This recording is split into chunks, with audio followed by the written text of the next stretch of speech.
Uno de los aspectos más importantes en la arquitectura es la innovación. ¿Y la innovación qué es según la Real Academia Española? La innovación es alterar o modificar de tal manera que mejore algo. En este caso es la arquitectura.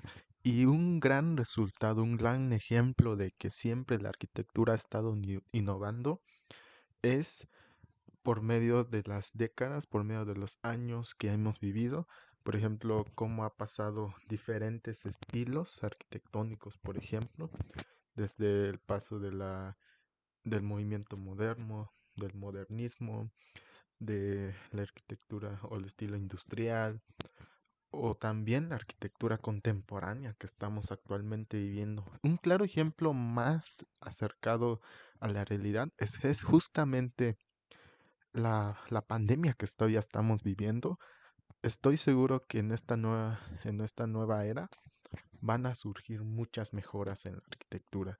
Y un claro ejemplo es lo que estamos viviendo. Están naciendo nuevas técnicas, tendencias en interiores, en exteriores, en vialidades, en calles, en espacios públicos, en espacios privados, que esos van a formar un granito en la arquitectura. Muy buenos días, muy buenas tardes y muy buenas noches a todos y cada uno de ustedes. Me es muy grato volver a reencontrarnos, volver a vernos, a escuchar, interactuar, compartir conocimiento, ideas, experiencias, de tal manera que todos mejoremos. Hoy les traigo un tema muy interesante, uno de los temas más importantes que un arquitecto siempre debe de estar indagando, informando, investigando en el área, que es las tendencias a la arquitectura bioclimática.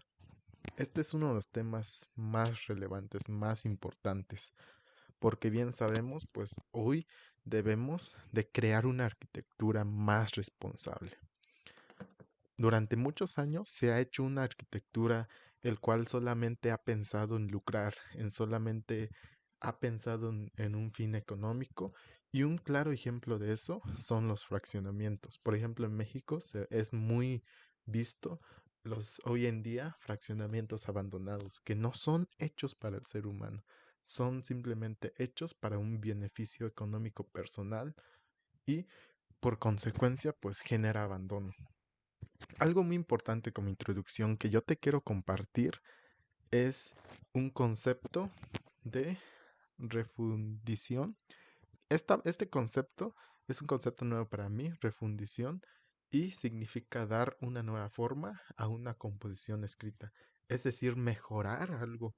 Y lo que se hace en este caso es una directiva de 2010 en la Unión Europea. Intenta mejorar algunas normativas, algunos escritos, algunos textos.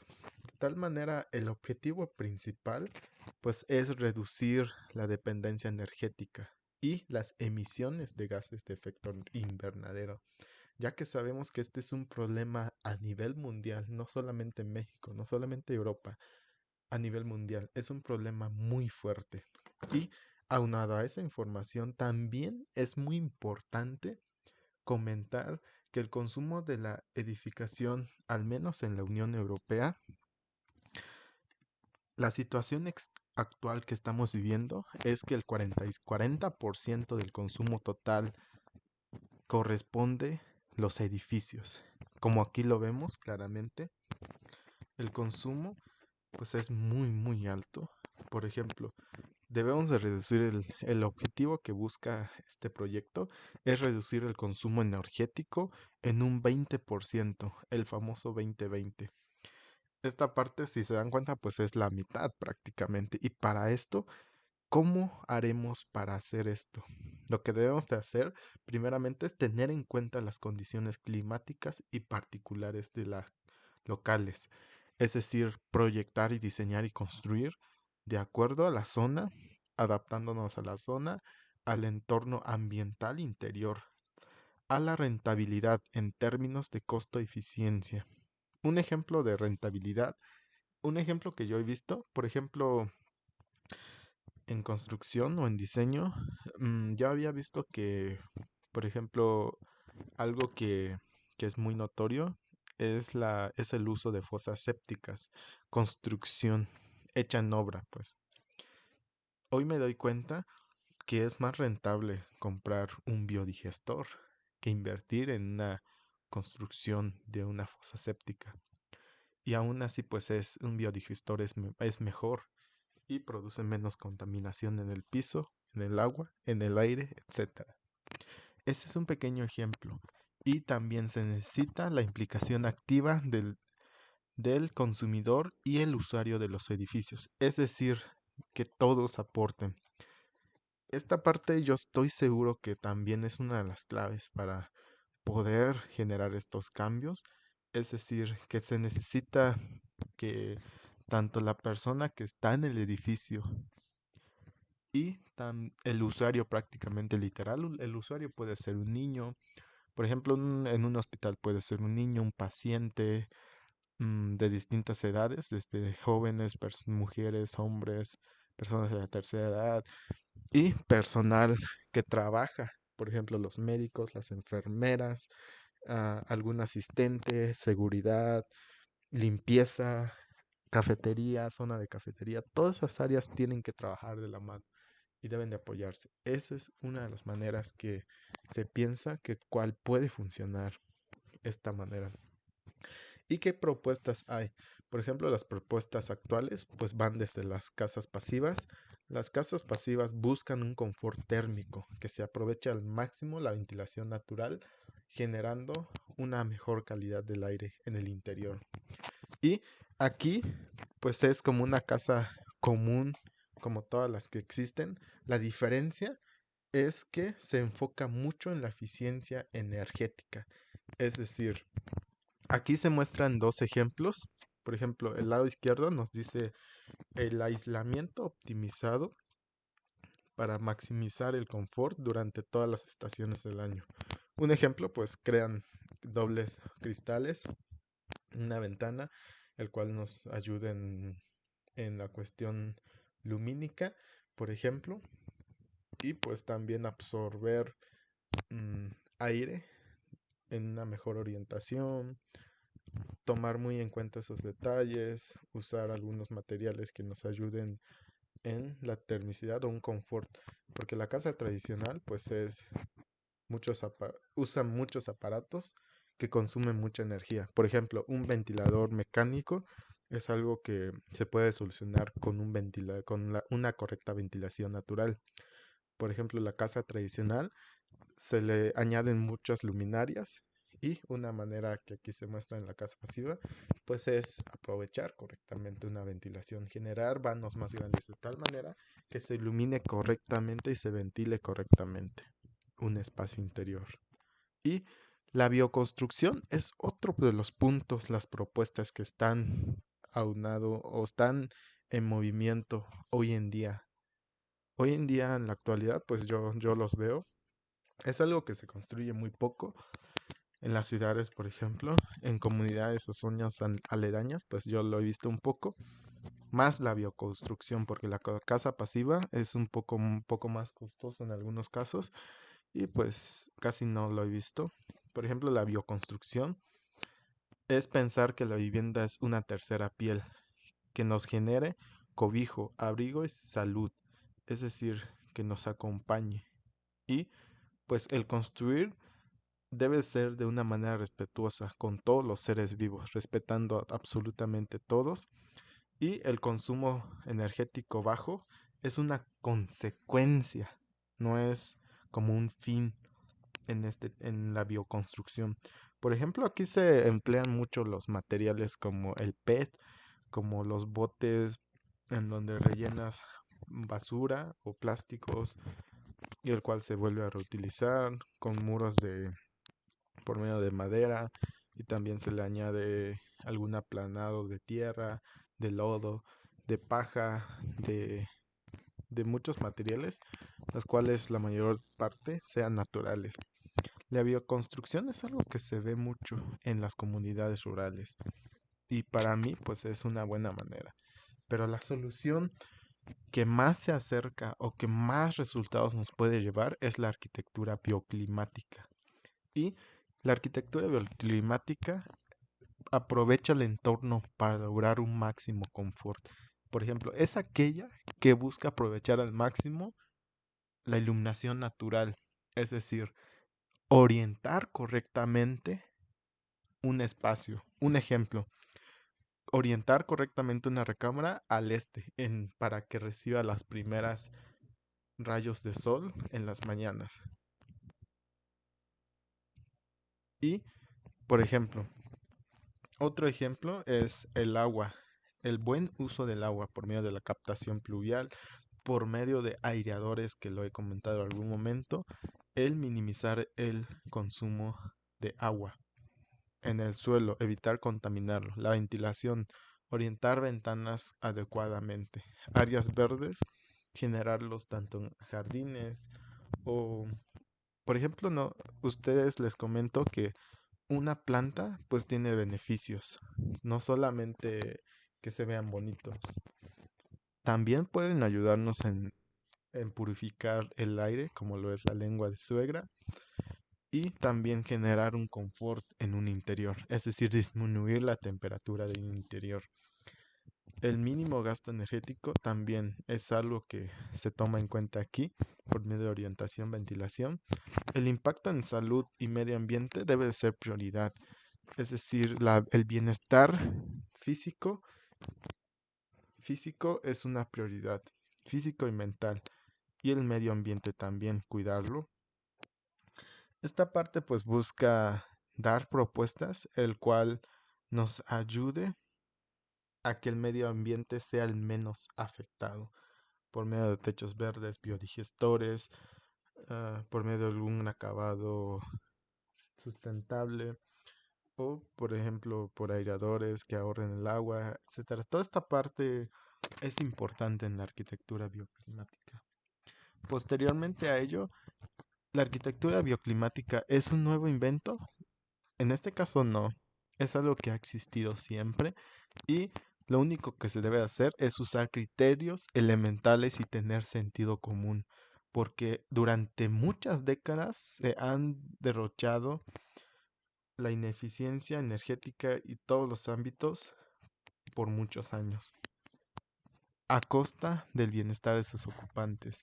Y esto nos conlleva a sacrificar mucho el ambiente, ya que si tú sales afuera de tu casa, caminas en la calle, te vas a dar cuenta que de 100 casas, 5 exagerando, son hechas por un profesional. Y de esos 5, uno en ocasiones solamente tiene ecotecnologías, tiene algunas propuestas las cuales generan o producen que una casa pueda ser una casa bioclimática.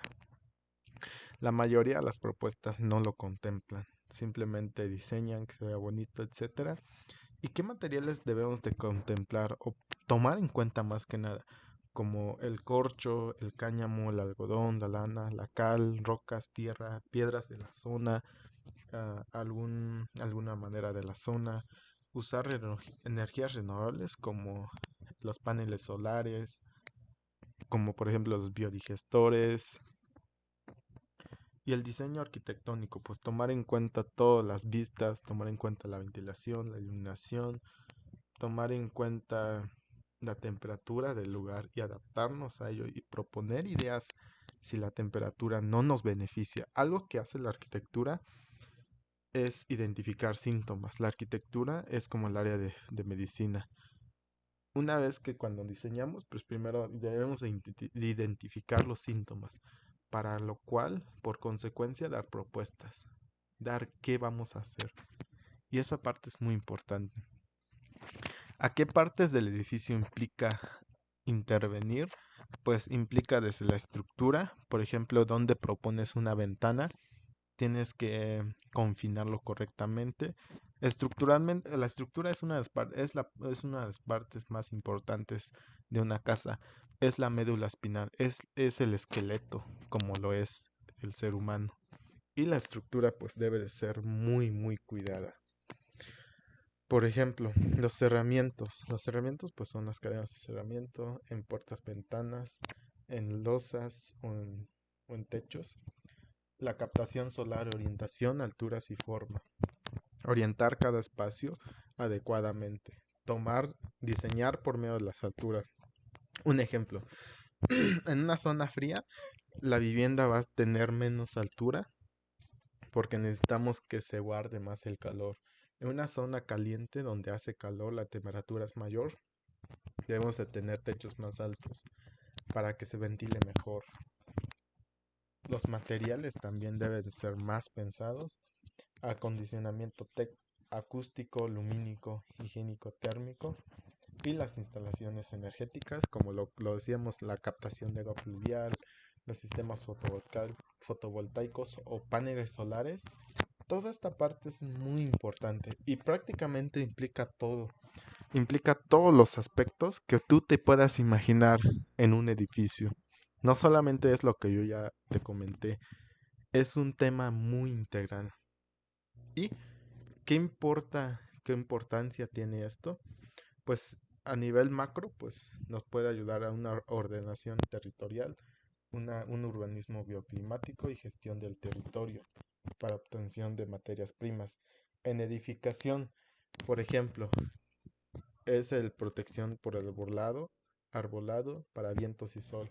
Una zona donde hace mucho calor, pues puedes protegerte con un árbol, sabiendo el tipo de árbol, saliendo cómo se siembra, saliendo fechas, plantación, etcétera.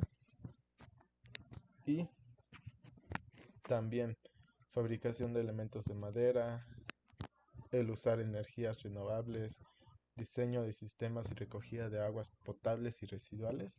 Por ejemplo, el aguas potables pues es la captación de agua pluvial por medio de una cisterna que pase filtros y las residuales pues viene siendo un biodigestor, por ejemplo.